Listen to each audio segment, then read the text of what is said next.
Praise the lord. ప్రభు నామమున అందరికీ వందనాలు. ఈ అవకాశం ఇచ్చిన దేవాది దేవునికి మహిమ కలుగును గాక. మంచిది. ఈ సమయంలో కొద్ది నిమిషాలు మనం దేవుని మాటను చదువుకుందాం. రాజులు 2వ గ్రంథము 2వ అధ్యాయము 19వ వచనం నుంచి చదువుకుందాం.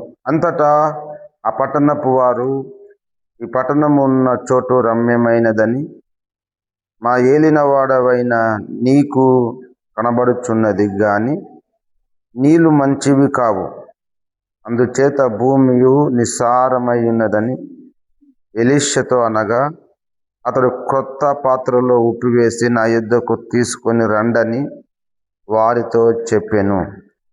వారు దాన్ని తీసుకొని రాగా అతడు ఆ నీటి ఊట యుద్ధకు పోయి అందులో ఉప్పివేసి, యెహోవా సెలవిచ్చినదేమనగా, ఈ నీటిని నేను బాగు చేసి ఉన్నాను గనుక ఇక దీని వలన మరణము కలగకపోవును, భూమియు నిస్సారముగా ఉండదు అనెను. కాబట్టి నేటి వరకు ఎలీషా చెప్పిన మాట చొప్పున ఆ నీరు మంచిదై ఉన్నది. మంచిది. ఇక రాయబడిన మాటను మనం చూస్తే, ఆ పట్టణ ప్రజలు ఎలీషాతో అంటున్న మాట ఏంటంటే, నా ఏలినవాడా, మా ఏలినవాడా, పట్టణము రమ్యమైనది, ఈ పట్టణం ఉన్న చోటు రమ్యమైనదని నీకు కనబడుచున్నది కానీ నీళ్ళు మంచివి కావు. అందుచేత భూమి ఏమైపోయిందంటే నిస్సారమైపోయింది, సారము లేకుండా అయిపోయింది. ఆ నీళ్ళు మంచివి కావు. నీళ్ళు మంచిగా లేనందువలన, నీరు బాగలేనందువలన భూమి ఏమైందంట అంటే నిస్సారము, అంటే సారము లేనటువంటిది గాను, సత్తువ లేనటువంటిది గాను మారిపోయింది. అంటే జీవాన్ని కోల్పోయింది. ఎందుకు అంటే నీటి చెడిపోవడం వలన, నీరు పాడైపోవడం వలన, నీటిలో ఫ్లోరిన్లు ఎక్కువగా ఉండటం వలన, బ్యాక్టీరియా ఎక్కువగా ఉండడం వలన ఆ నీరు చెడిపోవడానికి కారణం ఏమై ఉన్నది అంటే అందులో ఫ్లోరైడ్ ఎక్కువగా ఉండటం వలన నీరు ఏమైందంటే చెడిపోయిందని చెప్పుకోవచ్చు. అందువలన భూమి నిస్సారమైంది. ఆ నీటి వలన ప్రజలకు ఏం కలుగుతుంది అంటే మరణము కలుగుతుంది. ఆ నీటి వలన ప్రజలకు నెమ్మది లేదు. ఆ నీరు వలన ప్రజలు తాగడానికి ఇష్టపడట్లేదు. ఒకవేళ తాగిన ప్రజల్లో మరణము సంభవిస్తుంది. ఫ్లోరైడ్ కలిగిన వాటర్ తాగితే ప్రజలకు కిడ్నీ ప్రాబ్లమ్స్ లేదా ఇంకేదన్నా ఆరోగ్యపరమైన ఇబ్బందులు, కాళ్ళు చేతులు వంకర పోవడము, ఇలాంటివి సంభవిస్తాయి. కాబట్టి వాటి ద్వారా ప్రజలకు ఏమొస్తుందంటే మరణము వస్తుంది. ఏ పట్టణం ఈ పట్టణము అంటే యెరికో పట్టణం. ఈ నీరు పాడైపోవడానికి కారణం ఏంటి? ఈ నీరు ఆ స్థితిలోనికి రావడానికి కారణం ఏంటంటే యెహోషువ యెరికో పట్టణాన్ని ఏం చేశాడంటే శపించి వేశాడు కదా. మనం యెహోషువ గ్రంథము 6వ అధ్యాయము 26వ వచనం మనం చదువుకుంటే, 26వ వచనం చదువుకున్నాం. 6వ అధ్యాయము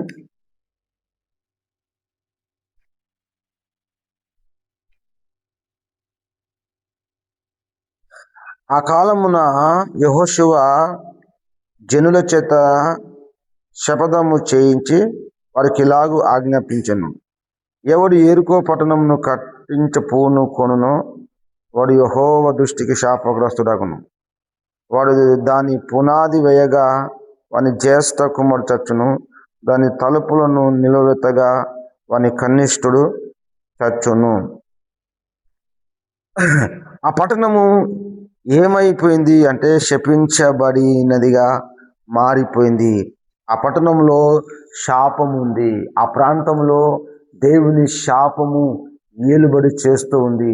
అందుకు ప్రజలకు నెమ్మది కలగట్లేదు, ప్రజలకి సమాధానం ఉండట్లేదు, ప్రజల్లో ఆనందము ఉండట్లేదు, ప్రజలు ఆరోగ్యంగా బ్రతకట్లేదు, ప్రజలు పాడైపోతున్నారు, జీవితాలు పాడైపోతున్నాయి, బ్రతుకులు పాడైపోయిన స్థితిలో ఉన్నారు. ఒకవేళ నీటి ఊట పాడైపోయినట్లుగా ఈరోజు ఈ జీవితం మన జీవితం కూడా పాడైపోయింది. పాపం వలన, లోకాశల వలన, అపవిత్రమైన ఆలోచనల వలన, అపవిత్రమైన తలంపుల వలన ఈరోజు కూడా మనుషులు ఏమైపోయారంటే పాడైపోయిన వ్యక్తులుగా బ్రతుకుతున్నారు. జీవితాలను పాడు చేసుకుంటున్నారు.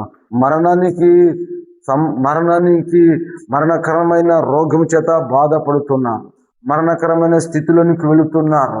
అనేక రకాలైన మరణావస్థలోనికి వెళ్ళిపోతున్నారు. వారు చేస్తున్న అపరాధాలు, వారు చేస్తున్న పాపము, వారు చేస్తున్న దోషము ప్రజలను ఆ విధంగా నడిపిస్తూ ఉంది కదా.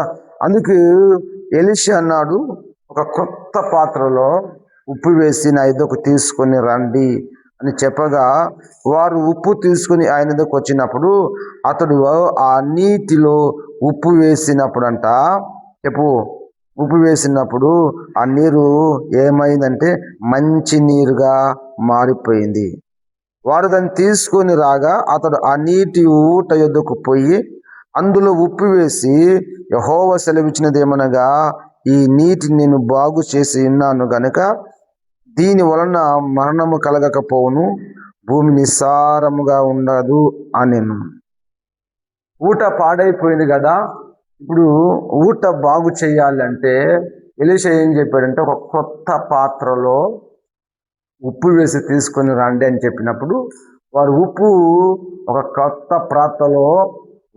కొత్త పాత్రలో ఉప్పు తీసుకొని వచ్చినప్పుడు ఆ ఊట యొద్దకు వెళ్ళి ఆ ఊటలో ఉప్పు వేసినప్పుడంట ఆ ఊట ఏమైందంట మంచిదిగా మారిపోయింది. ఉప్పును నీటిలో వేసినప్పుడు నీళ్ళు కూడా ఉప్పు అయిపోవాలి కదా. ఉప్పు కరిగిపోతుంది. కరిగిపోయిన తర్వాత అదేమవుతుంది, ఒకవేళ మనకు ఒక గ్లాసులో ఒక చెంబులో నీళ్ళు తీసుకొని అందులో ఉప్పు వేసుకున్నాం అనుకో, ఉప్పు అట్లాగే ఉంటుందా? లేకుంటే ఉప్పు కరిగిపోయి నీళ్ళు మంచిగా మారుస్తుందా? అంటే ఉప్పు కరిగిపోయినా నీళ్ళు కూడా ఉప్పులాగానే ఉంటాయి. కానీ ఇక్కడ విచిత్రం ఏంటంటే, ఉప్పు కరిగిపోయి పాడైపోయిన ఆ నీటిని ఉప్పు నీటిగా మార్చాల, మంచి నీటిగా మార్చింది. ప్రజలు త్రాగేటట్లుగా, ప్రజలు బ్రతికేటట్లుగా, ప్రజలకు జీవన ఆధారం, ప్రజలు బ్రతకాలంటే నీరు చాలా అవసరము కదా.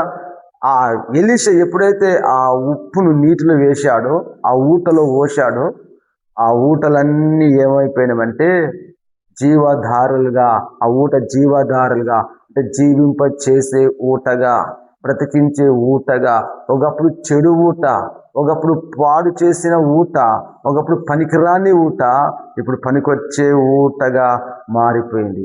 ఎలా మారిపోయింది అంటే ఉప్పు వేయడం వలన కదా. యేసు ప్రభు అన్నాడు, మీరు లోకానికి ఉప్పు పాడు చేయదు.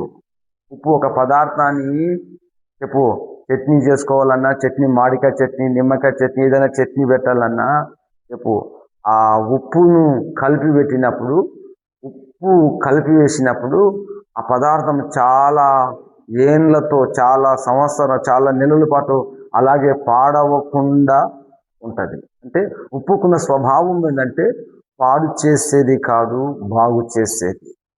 మనం కూడా ఎలాగ ఉండాలి అంటే, ఒక వ్యక్తి పాడైపోయిన ఒక వ్యక్తి జీవితాన్ని బాగు చేసేవాడిగా ఎలీషా ఎలాగైతే బాగు చేశాడో, నేను ఇగో ఈ నీటిని బాగు చేసి ఉన్నాను అంటున్నాను. దేవుని ప్రజలు, దేవుని బిడ్డలు పాడైపోయిన వారిని బాగు చేసేవారిగా ఉండాలి. అది నేనైనా నీవైనా. ఇంతవరకు నీ ద్వారా అనేకులు పాడైపోయారేమో, నిన్ను బట్టి నీ కుటుంబం పాడైపోయిందేమో, నిన్ను బట్టి నీ స్నేహితులు పాడైపోయారేమో, నిన్ను బట్టి నీ బంధువులు, కుటుంబాల్లో నీరుగు పొరుగు వారు నష్టం కలగజేసిందేమో. ఇక్కడి నుంచి నువ్వు అలాగూ ఉండక, ఇక్కడి నుంచి మనం ఎలాగ ఉండంటే ఒక ఉప్పులాగా లోకానికి మనం బ్రతకాలి. అనగా ఇతరులను బాగు చేసేవారిగా, ఇతరులకు మనం ఆశీర్వాదకరముగా, ఇతరులకు మనం మేలుకరముగా, ఇతరులకు మనం దీవెనకరముగా మనం ఉండాలి కదా. నిస్సారమైపోయిన భూమి ఇప్పుడు ఎలా అయిపోయిందంటే సారవంతమైనదిగా మారిపోయింది. ఎలా సాధ్యము అంటే ఎలీషా దానిని బాగు చేశాడు.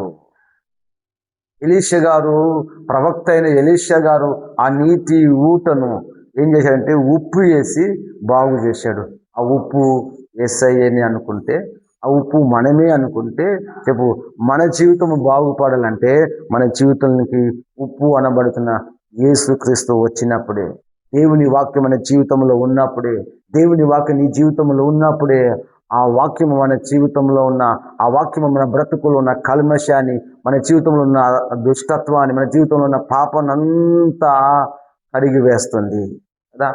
అప్పుడు మనం బాగుపడి ప్రజలకు ఆశీర్వాదకరంగా, ప్రజలకు దీవెనకరంగా మనం మార్చబడతాం కదా. ఎలీషా బాగు చేసినట్లుగా ఉప్పు తను పాడైపోయిన ఒక వ్యక్తి దేవుని దగ్గరకు వస్తే దేవుడు ఆ వ్యక్తిని ఏం చేస్తాడంటే బాగు చేస్తాడు. నీ దినాలు నీ జీవితాన్ని పాడు లేపుకున్నావేమో, దేవుని దగ్గరకు రాకుండా, ప్రభు దగ్గరకు రాకుండా లోకంలో తిరుగుతూ చెడు సహవాసం చేస్తూ చెడు స్నేహితులతో కలిసి తిరిగి నీ కుటుంబాన్ని, నీ జీవితాన్ని పాడు లేపుకున్నావేమో. ఒకవేళ యేసయ్య దగ్గరికి వస్తే, ప్రభు దగ్గరికి వస్తే, ఉప్పు అయిన దేవుడు తన వాక్యం చేత మండలాన్ని నిన్ను కూడా బాగు చేయగలిగిన వాడు ఆయన కదా. ఈ మాటలు దేవుడు దీవించి ఆశీర్వదించునుగాక.